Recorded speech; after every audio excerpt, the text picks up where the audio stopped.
Are you ready to give up? Handa ka na bang sumuko? Before you give up, bago ka man sumuko, ito po yung gusto kong maalaala nyo at tandaan nyo. Abraham was 100 years old when he finally became a father. Ang tagal-tagal niyang nagdarasal, humihingi ng anak. At kailangan pa na uugod-ugod siya bago ibigay ng Diyos yung dasal at panalangin niya. Also remember, Joseph in the Old Testament, he was sold as a slave. He was imprisoned for 13 years. Kinulong siya, wala siyang kasalanan, and only after 13 years, doon pa lang siya nakalaya na absuelto. Also remember that the people of God, the Hebrews, Israel, wandered in the desert for 40 years before entering into the promised land. Could you imagine that? Wala kang permanenteng bahay. Napakainit sa disyerto. Walang seguridad. For 40 years. And yet, only after 40 years, doon ka palang mabigyan, doon palang binigyan ng Diyos pagkakataon na magkaroon sila ng sarili nilang lupa. And in the gospel that we have read for today, the official's daughter has just died.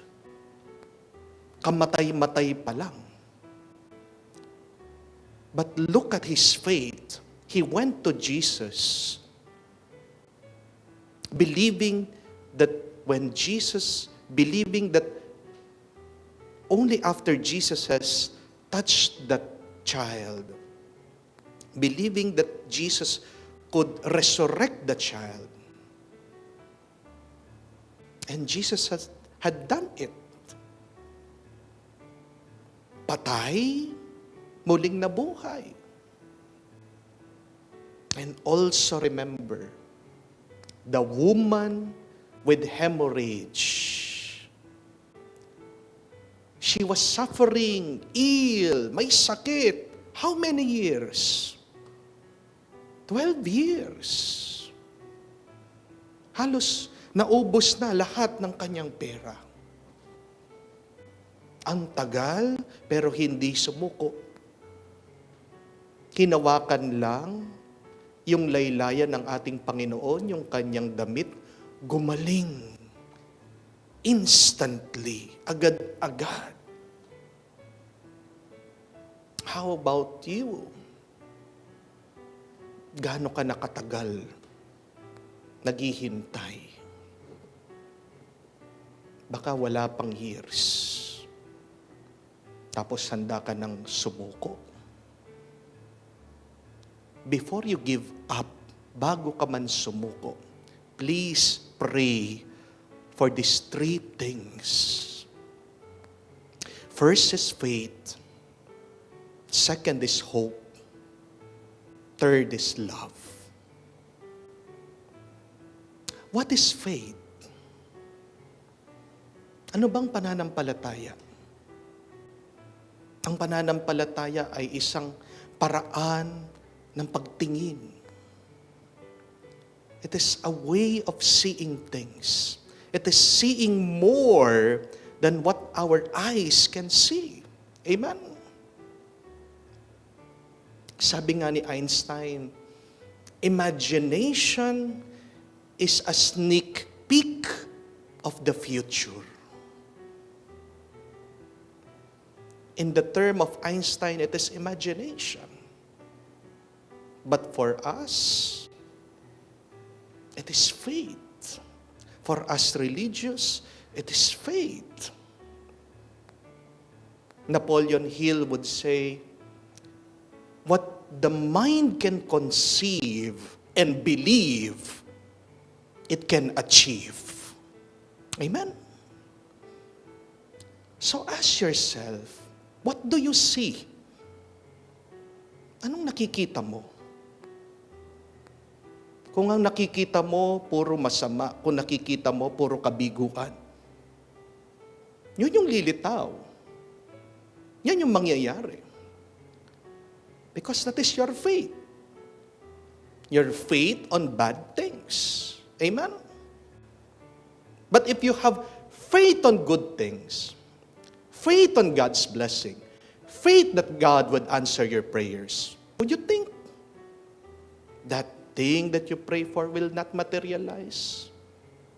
That prayer that you ask God will not be given to you? Kung ano yung nakikita mo, yan din ang matatanggap mo. Yan din ang mararanasan mo. Amen?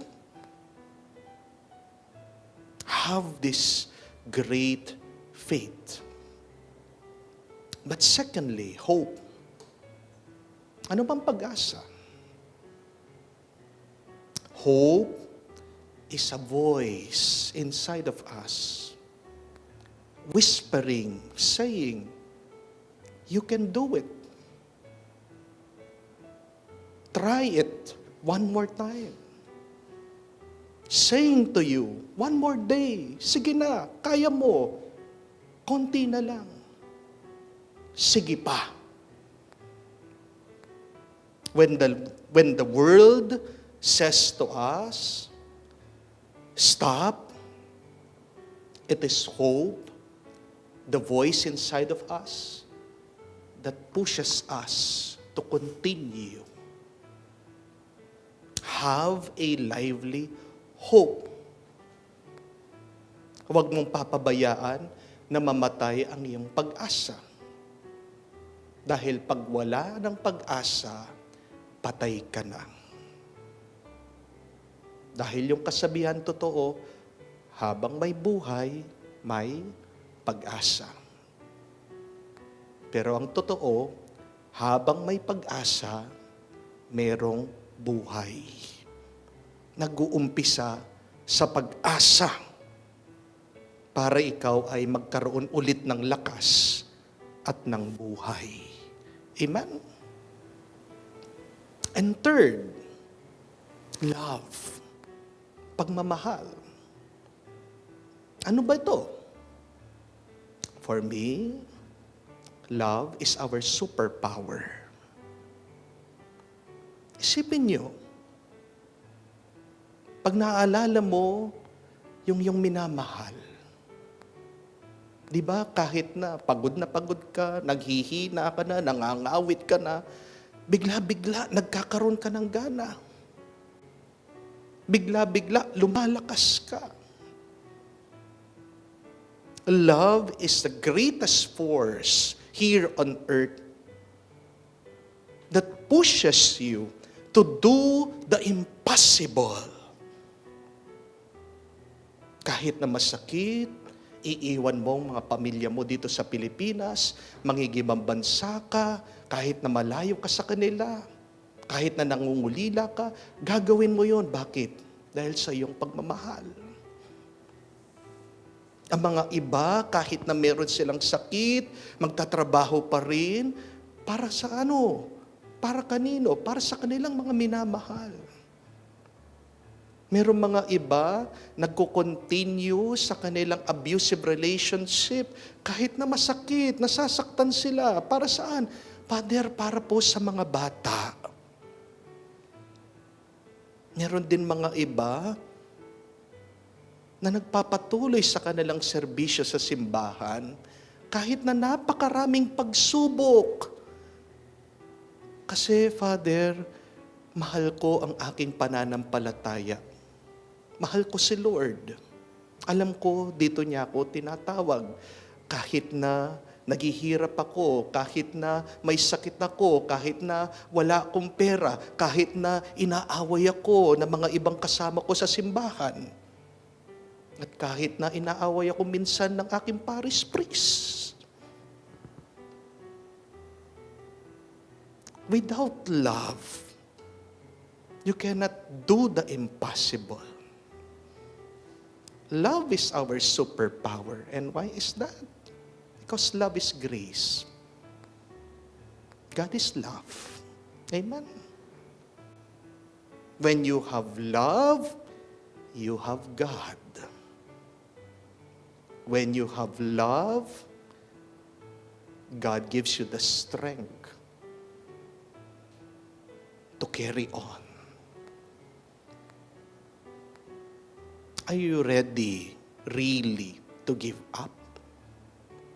Handa ka na ba talaga na sumuko? Bago ka man sumuko, magdasal ka. Una, alalahanin mo yung mga nauna sa iyo na mas nahirapan pero hindi sila sumuko. Nagpatuloy sila. Find inspiration in that. But secondly, pray for these graces. Pray for faith. Pray for hope. And most importantly, pray for love. And I tell you, hindi ka susuko. Magpapatuloy ka hanggang makamtan mo ang iyong hinihiling, ang iyong pinagdarasal. Amen.